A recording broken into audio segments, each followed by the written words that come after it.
MATLAB. Let's use MATLAB to solve this system of equation from the previous example.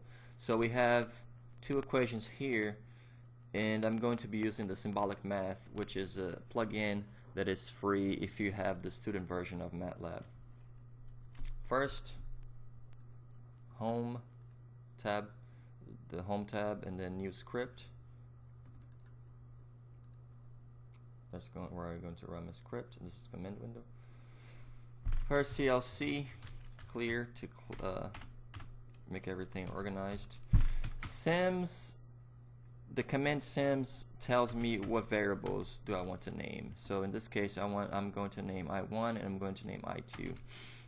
Below, EQ1 represents I1 below in the picture. So that's just that equation. I'm just going to call that I1. So that's minus 4.2 plus 20,000 times I1 plus 68,000 times I1 minus I2 equal to 0. That's how you write it in equal for the symbolic math. So 68,000 is for the second equation. I2 minus I1 plus 47,000 times I1, or sorry, I2 plus 2 equals 0.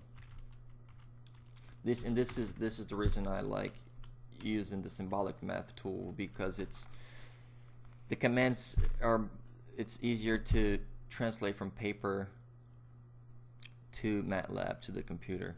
So I can say I1 inside the brackets, I2, which are the variables I want to solve for, but I have to solve the equations as well. So solving for the variables in equation 1 and equation 2.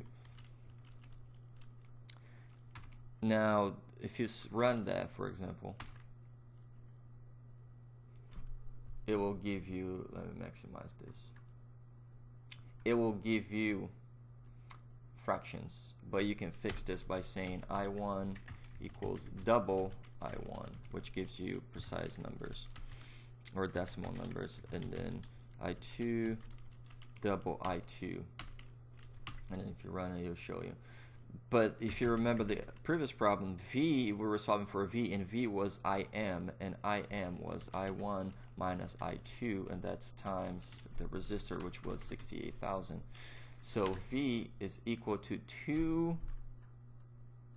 2.9373 volts, and that's the correct answer.